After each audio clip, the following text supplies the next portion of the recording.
Zhongli, Xiao, Ganyu, and Shenhua have all been announced for Genshin Impact 2.4. And I don't have most of those characters, but I do have Zhongli here. So the question must be asked, in Genshin Impact 2.4, is Zhongli still worth it? Well, as someone who's taken my Zhongli to level 90, have gotten multiple constellations of him, and have even triple crowned him, I may be just a little bit biased when I say, of course he is 100% still worth going for and still worth spending your primo gems on. Besides from being the hottest man in fiction, in my opinion, I believe Zhongli is actually one of the best characters in this game, and in today's video I'm gonna go ahead and share why I think so. If you're new to my channel and haven't been here before, I've done plenty of videos on Zhongli. I even spent a ton of money on my birthday when he was rerun, so that way I could get multiple constellations for him. If you want to check out those videos, I'll have links up at the top in the cards. But let's go ahead and get right into why I think Zhongli is a great character that's going to be perfect for you to pick up. I'm going to be going over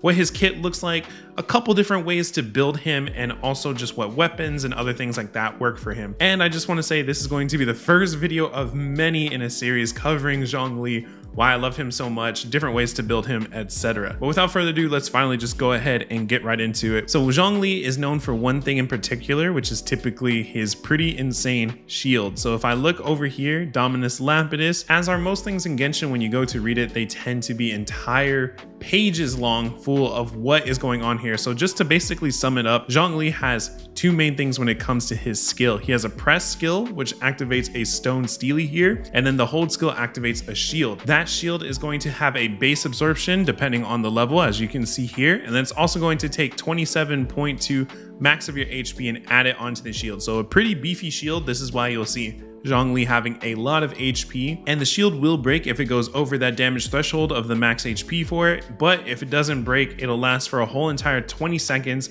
and as you can see here, the cooldown is 12 seconds long. So a lot of potential to have 100% uptime on that shield. Also, if you come all the way down here, the shield has a 150% damage absorption against all elemental and physical damage, as well as decreases the elemental resistance and physical resistance of opponents in a small AoE by 20%.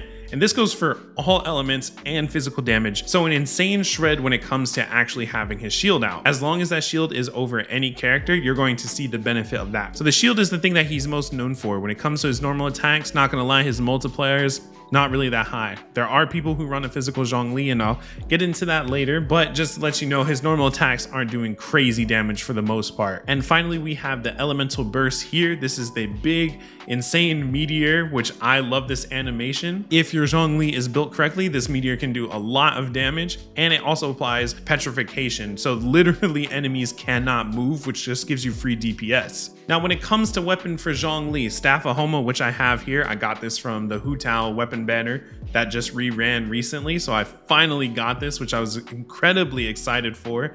I actually got really lucky on that banner and pulled 3 copies of them.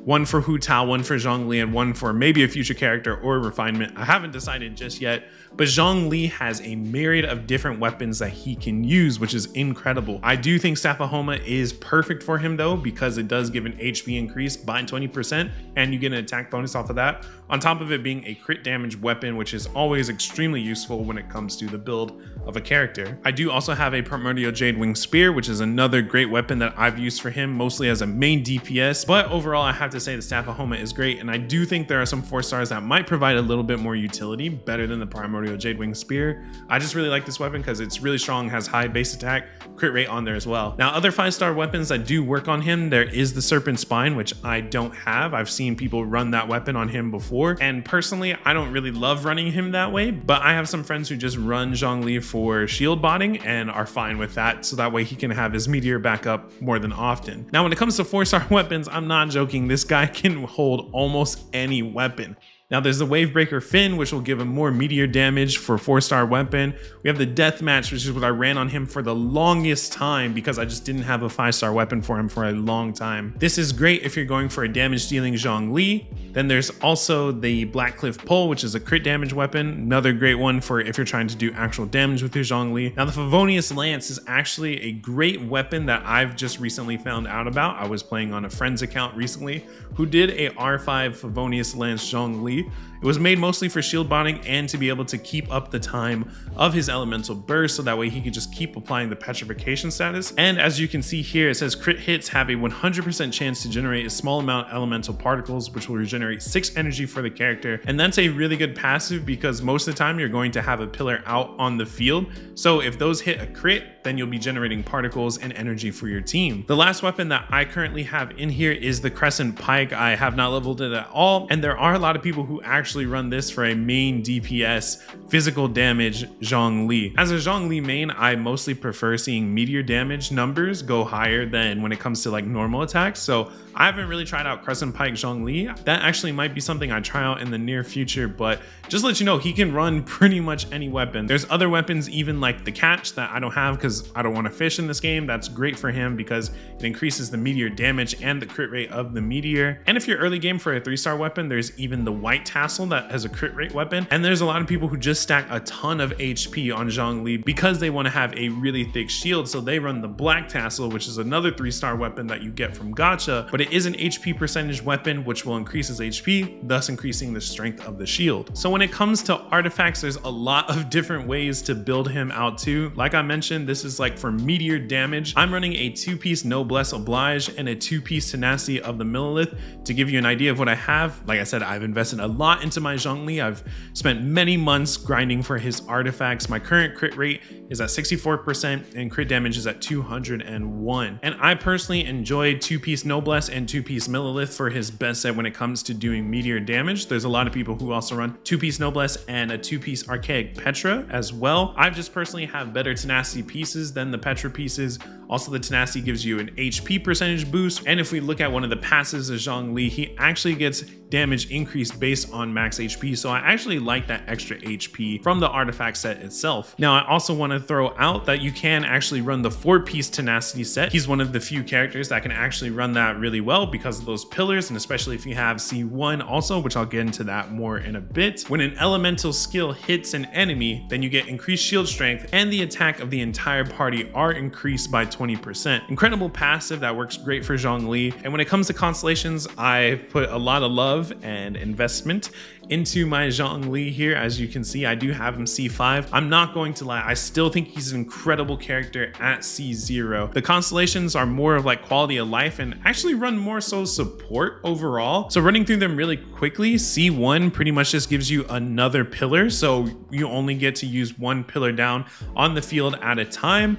But with C1, you can actually put down 2, which actually helps energy recharge. It helps extra damage, just passive damage overall, and can proc that 4-piece Tenacity, the Millilith set, because there's 2 of those pillars down with more chances of hitting the enemies. Now C2, this grants Planet Beefall, which is his meteor, his burst, grants nearby characters on the field a Jade Shield when it descends.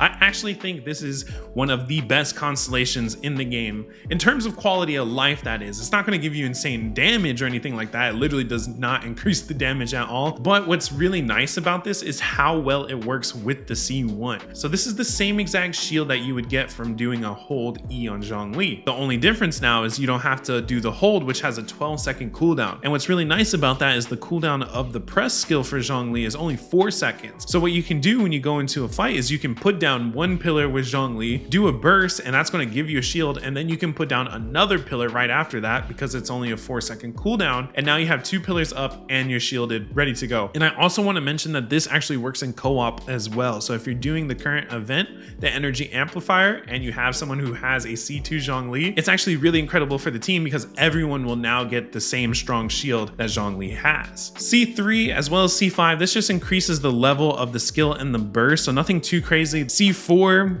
increases Planet Beefall's AoE by 20% and increases the duration of the petrification effect by 2 seconds. Now this was a game changer for me, and this was always my goal when it came to Zhongli, was to get at least C4 because I wanted to see the meteor hit in a bigger AoE, and it increases the duration of petrification by another 2 seconds, which is pretty insane to think about when the petrification duration is already at 4 seconds. seconds. So it just gives me another 2 seconds where the enemies can't do anything. C6, now I know there's some people who have C6 out there. I've talked to some folks who do actually like this. When the Jade Shield takes damage, 40% of that incoming damage is converted to HP for the current character. So pretty much this makes him to a healer, which sounds really great overall, right? But in my opinion, this actually ruins some of the teams that he works really well on, especially the team with Hu Tao. And that's pretty much the biggest reason why I chose not to go for C6. And now speaking of Hu Tao and Zhongli specifically, I just want to go into really quickly some of his best teams. This comp is incredible because it has Hu Tao as the main damage dealer on the field. Zhongli is mostly here for shielding for Hu Tao because she is a glass cannon, as they say. And also my Zhongli is built for meteor damage, so just a little bit of extra damage and that petrification. Xingqiu is here to actually vaporize with Hu Tao using his burst, and then Hu Tao can just go pretty crazy with that, just doing a lot of vaporized damage. And then finally in here I have the Geo Traveler. Now a lot of people actually run Albedo in this. I don't have Albedo on my account, but I personally like Geo Traveler here specifically for one reason, and that's going to be Geo Traveler's Constellation 1. Parties within the radius of Wake of Earth, and that's the burst, which actually creates like a rock prison, have their crit rate increased by 10%. And that's a huge just free 10% crit rate. I also use Lumine in here so that way she can battery for Zhongli and just boost the crit rate of the entire team. It's actually a really fun rotation that I'll show here on screen. It's pretty much Traveler ult into Zhongli, Xingqiu with his ult so he can have the rain swords up, and then Hu Tao using charge attacks and using normals, vaporizing pretty much every single hit. And the team that I've been running a lot lately has been a Geo team with Zhongli, Ito, Goro, and then finally Bennett here. And sometimes I flex Bennett for like Mona or just someone else who can boost damage to the team. Similar to the Hu Tao team, I'm here for shielding and meteor damage with Zhongli, and that's going to shield for Ito, and Ito's going to be the main DPS in this comp. And I just want to go ahead and make it clear, Zhongli fits in every single team. There's not a team that would not benefit from having Zhongli in it because of that shield is so incredible. Now there's a couple other shielders in the game. There's Diona, Yanfei if you have her C4. We have Toma, who was just released recently too. But the math has been done out there that Zhongli just does have the best shield in the current version of the game. And life is just a lot easier when you have Zhongli on a team. And I do understand that corrosion is a thing in the current cycle of Abyss, but because those enemies do actually take more damage to Geo, it's actually really beneficial to bring him for the current second half on floor 12. Zhongli really does make life a lot easier on this game, especially if you're struggling with Abyss or any of the harder content in this game. So I don't want this video to go extremely long, so I'm just going to end it here and say that Zhongli is 100% still worth pulling for. I don't see him leaving my team anytime soon. I know a lot of my friends who already have him C0 are going to go for more Constellations, mostly stopping at C2. And I've met a lot of new players who are definitely really excited to have this character rerunning. I personally would say if you need a shield, if you need a support character who's going to help you carry through some of this content, Zhongli is your guy if you have to pick and choose. So that's it for this video. Let me know in the comments below, are you going to be pulling for Zhongli, or with these 4 banners, who are you going to pull for in 2.4? This video only scratched the surface of why I really love this character, and because he is my favorite character, I'm going to be doing a lot of content specifically around him pretty soon. So if you want to see more Geo Husbando Zhongli content, please make sure to like, comment, and subscribe. And if you want to see more Zhongli content live, give me a follow at twitch.tv/RichardOriginal. I stream there most days of the week. Well, that's going to do it for this one. Thanks so much for watching, and I'll see you all in the next one.